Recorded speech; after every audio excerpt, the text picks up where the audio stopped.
Hey everyone, this is Tim from Your Six Studios. Today in this video, I'm going to show you how to repair your console storage on your PlayStation 5.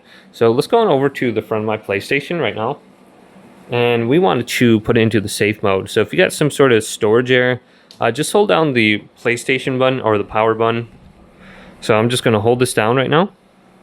And I'm going to hear one beep beneath initially. And then I'm going to hear another beep like 5 seconds later, maybe like 2 or 3 seconds later, and it's going to turn off my PlayStation 5.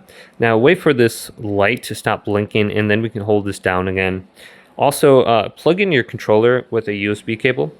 So if you have it plugged in with a USB cable, we can operate the safe mode menu. And this should be about off right now. So let's hold down the power button. We're going to hear another beep, and then we're going to hear a beep like 5 seconds later. And this will be an indication we're launching into the safe mode menu. So we can scroll back up now. So plug in your controller with a USB cable. And then go to it and press the PlayStation button.